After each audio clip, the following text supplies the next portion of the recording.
Hi everyone. So let's start with where we left off. Service. So far we have covered deployments, replica sets, pods, and today we will be covering like service, namespace, and a resource quota. Yes, three things we will be covering. Uh, and namespaces and resource quota, I will try to link them with containers. So in container world also there are namespaces and resource quota, which is known as C groups. So I will try to link them. So we will get better understanding of how containers are working. So let's start. Let's go to the screen. So uh, service helps connect application inside the cluster or to the external user. So why we need service first in the first place? Because pods can die and new ones may be created, right, with different IP. So like if you are running your workloads, if something goes haywire, then the pods can die and it can change the IP address associated with it, right? So service provides a stable IP addresses and DNS name to access a group of pods. So instead of you relying on the pod IP address, you will be relying on service the IP address provided by service. Okay, it's like a permanent door to access underlying pods. So yeah, this is the definition for particularly node pod type service. So let's first explore what node pod type service means. Okay, so there are three types. First is node pod, second cluster IP, and load balancer. I guess that was fourth one, but I just to keep short, I guess I have not written over here. I was referring this documentation, but yes. So keeping it very short, the notes I want to make very short to quickly grasp what each of the service or each of the it means object means in Kubernetes. So let's go to node pod first. So node pod service listens on a pod on each node and forwards the request to pod where application is running. So consider a scenario where you have a node, and inside node there are like pods running. Okay, so pod is exposing a port on like a port 80 pod. Okay, and it has own like internal networking stack. Okay, so you need like a middleware sort of thing to expose that port to outside of the node. Okay, so a node like a node port, which is by default this default to this range. Okay, we need to specify in a service. Then we will communicate via this port, and the request will go to this port. Service will be running on this port 80 port, and target port would be the our pod which has the actual workload running. Okay, so we will see the example of what I made. So that is a node pod type of service. Cluster IP service creates a virtual IP inside the cluster to connect with other applications. So this is for internal communication only. So let's say you have like hundreds of microservices, and you need to talk to each other. Then you will require like cluster IP service to be deployed. And load balancer, it's like you can the service can provision a load balancer to expose our application externally in a cloud environment. So this is for only cloud environment. So supported cloud environments is like AWS, GCP, and Azure. So you can create service for that, and these are the commands. Okay, so let's create this only node pod type of service.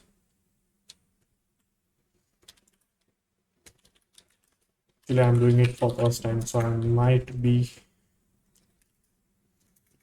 mhm, making mistakes, but we learn from mistakes only. Let's We are inside service. Let's create service.yaml. Oops.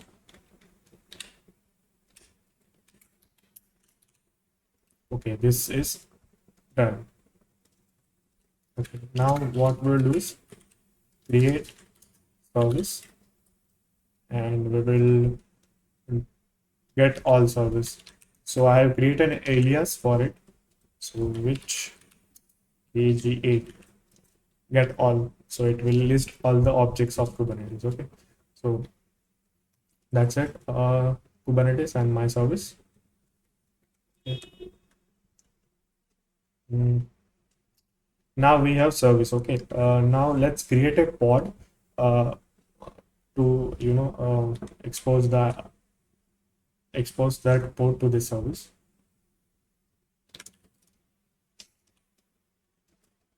So inside pod we have pod definition. Okay, this is good. Okay. So this is pod, and this is the name environment sandbox. This is container. So I guess I need to have service also has the same label. Need to check it first one. Okay, this is the selector. Okay, so every pod which has this label like app equal to my app will be inside this. So let's label this also app my app. So let's go to pods, and inside this we will have app my app. Okay, now we will create a pod. We have a service, we have pod.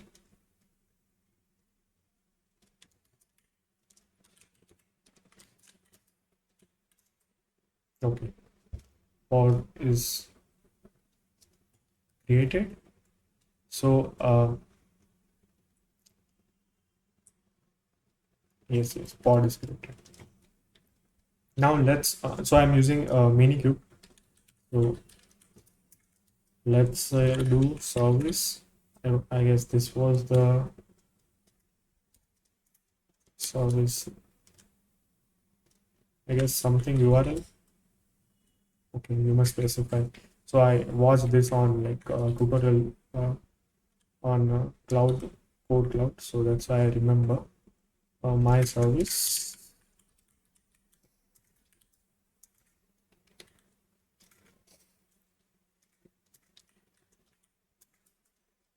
Okay, we have the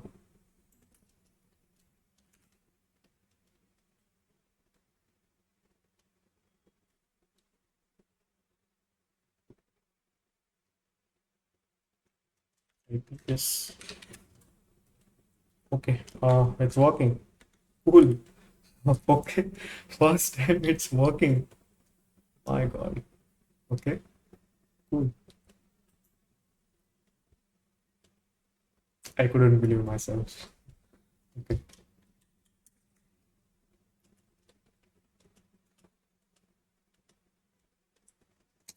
okay, I remember. Cool, cool. What else we can do?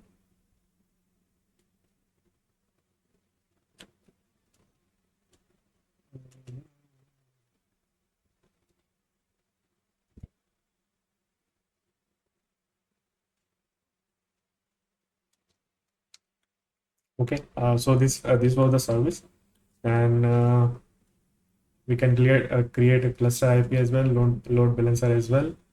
This was the command you can like if you want to directly expose a pod as a service, and you can use it. Uh, so yeah, that's all about service. Secrets I'm yet to write. Let's go to namespaces.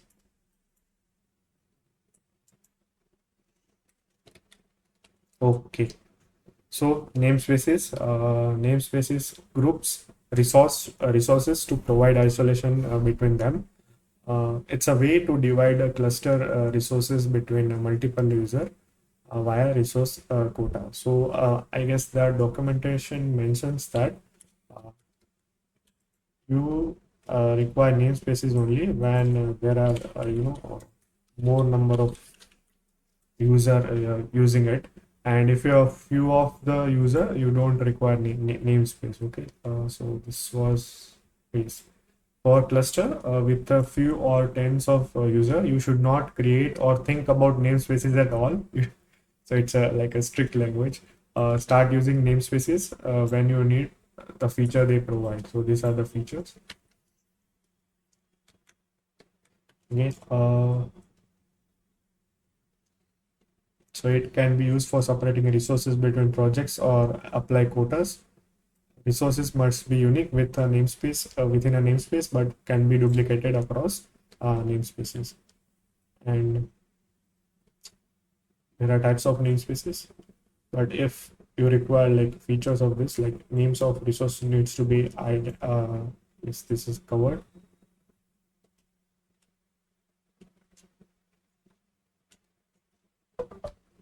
Okay, so to create a namespace, we can have this definition. And types of namespaces, we have like or even yes, you can create resources in namespace by specifying it in meta field. Okay, so this is for definition, and inside, if you want to launch it in a different namespace, you need to specify namespace parameter over here, and you can launch it in different namespace.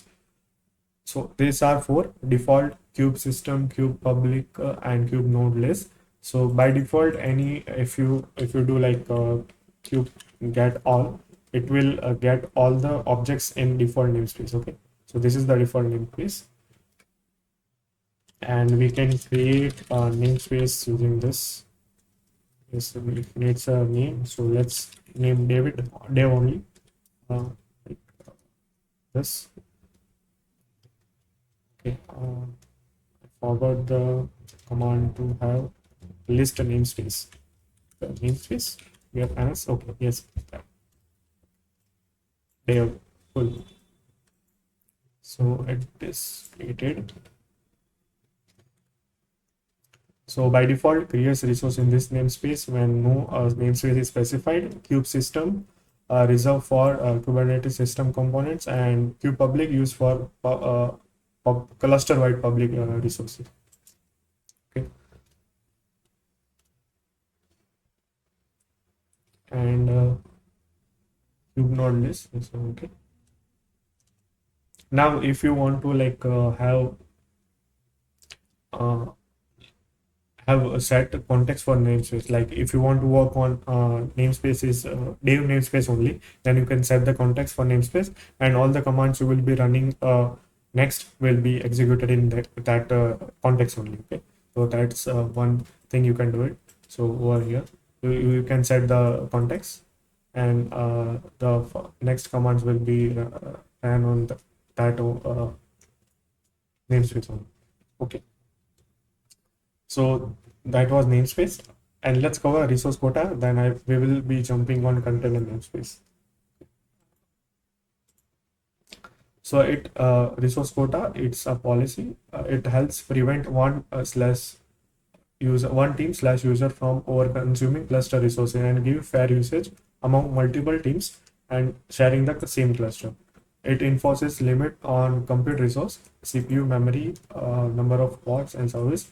So you can have like policy, resource control access policy, uh, where you can define each of the quota for a team. So let's say I have like a team, 10 teams. You can define the name of a team, and you can specify the hard limit for each of the resources, compute resources, and object counts. So yeah, that was resource quota. Now let's see from a containers perspective. So we have like uh, namespaces. Namespaces. So overview of Linux namespace. Namespace wraps a global system resource in an abstraction that makes it appear to the processes within the namespace that they have their own isolated instance of global resource. Okay, so what they mean by this is like if a process let's say you are running a container. Okay, inside the container there might be a processes. Okay, so it limits the view of a processes, what the processes can see on the host system. Okay, so there are this three types of namespace: C group, IPC, network, mount, PID, time, user, and UTS. These are the namespaces which are the foundational block of building a container. Okay, C groups. It is related to control group. So we will see, if I remember correctly, how the C group works. We will see a demo of it, but if I fail, let's see what happens. C groups, IPC, network, mount, PID, and time, user, and UTS. Okay, so IPC is for inter-process communication. Network is for networking stack. So we know that container has its own dedicated networking stack, networking like feature. We have like, uh, bridge and all types of networking devices. Yes. So and mount is for like volumes. PID is for processes. Uh, so consider an example where you are running a container. Inside a container, you may see the process limited processes running, but in a host system there are a number of processes are running, right? So inside container, this the process, there is a limited view of the processes that are running on like a host system. So that's why you can see those many processes and containers only, which are running inside this namespace.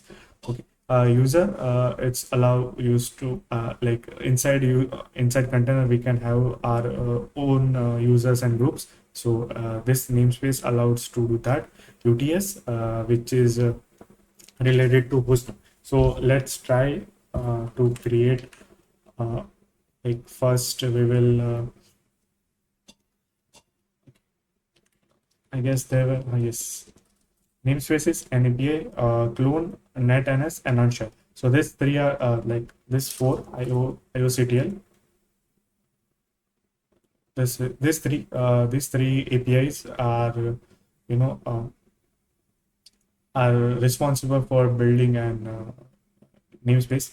Clone, as you might know, it is a system call that creates a new process similar to fork, but much more flexible and have new features. Okay, set NS, it will basically allow the calling process to join the existing namespace. So it's like if you are creating different namespace, you can join into one. So set NS does that. Unshare is the like disassociating certain part of execution context. So let's say you are running a process is running and you can disassociate certain part of that, and you can do it via this namespaces. Okay, let's go and use unshare, and I may need help from Anya over here. Okay, so unshare, yes. So let's unshare first. So how can we do this? Okay, let's create a diagram to explain this better. So this is my host. Okay, this is my host.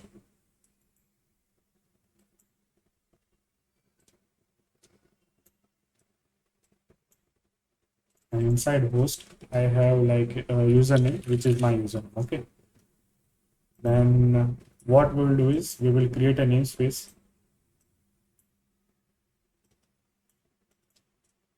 Oops. Yes.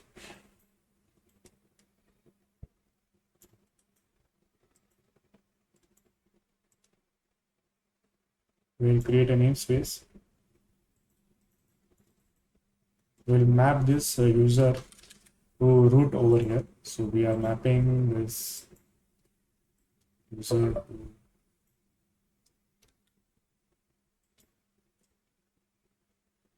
root, this particular host user to root, and then we will create a UTS namespace over here. So this will allow us to change the host name of the system. Okay, so let's do that.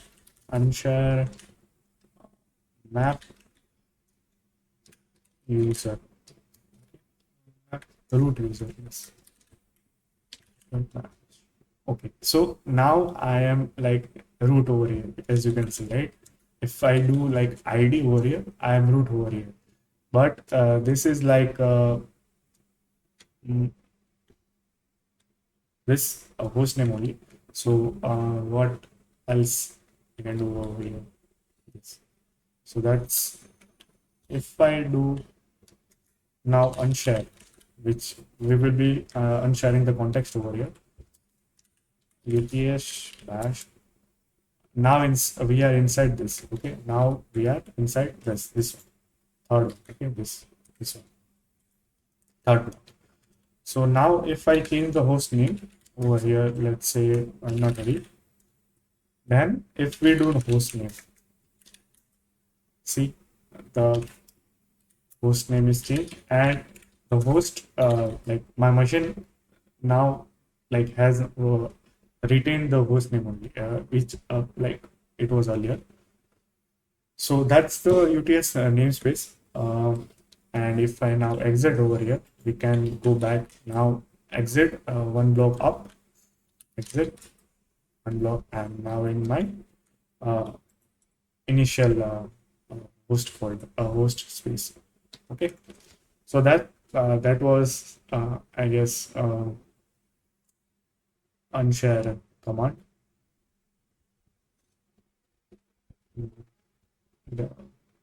I was like when I was doing this hands-on, I was literally surprised by how it was working. Uh, People are building good things. Okay.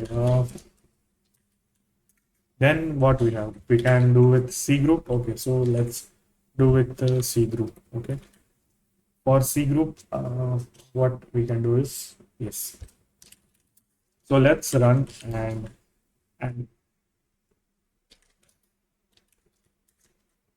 Alpine latest. Okay.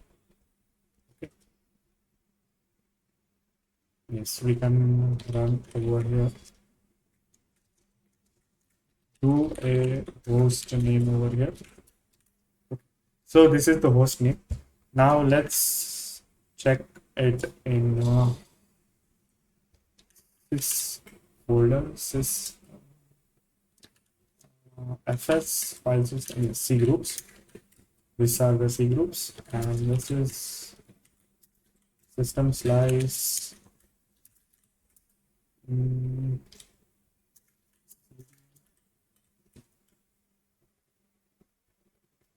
Yes.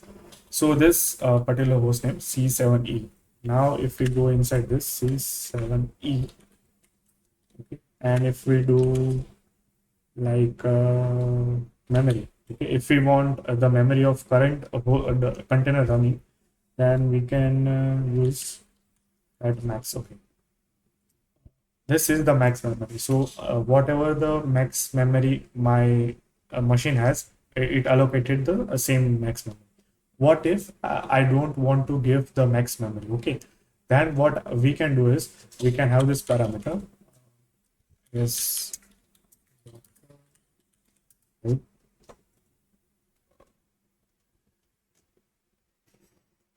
Docker run help.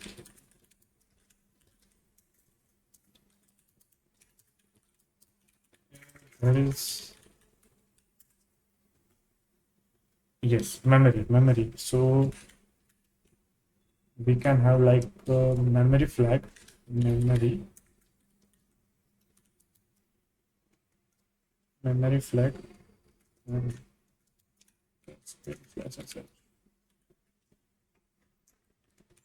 Memory flag 10M. So I'm allocating 10 MB. Now let's check. Host name it is AF. So this might have, yes, I exited the container, so that's why this is no longer valid. Let's go to, let's bring my screen up. Docker, cd docker, AF this, and let's do a max of memory. Yes. So that's how you do it. So now the container has 10 MB of memory. So now I have limited what the container can use. Okay, so that's CGroup for you. Okay, that was good. Oh, I remember stuffs. Okay, and I guess time was this time was in progress.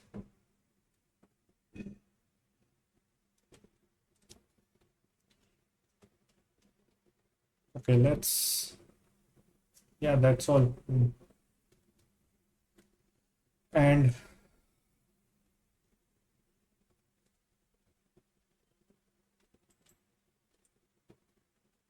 we look at the canvas.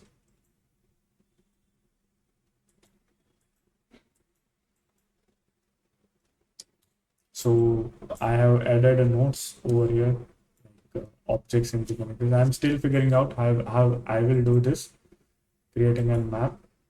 But let's see, namespace, resource quota, and policy.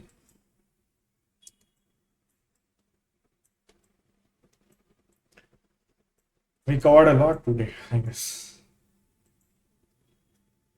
Okay, then we have graph. Okay, so I guess we can connect this dots, namespaces and kernel, and namespaces and Kubernetes. So I guess that's the thing I'm looking for, connecting the dots. See, so I was familiar with the namespaces and C groups. So like that's a good thing. I immediately connected when I was I was watching the videos. So that's I guess that's the goal of this project, connecting the dots, building information into knowledge by connecting the dots. Yeah, that's all. I hope you learned something new today, and I was good at explaining the things and trying it for first time. So bear with me. Okay, bye, bye everyone.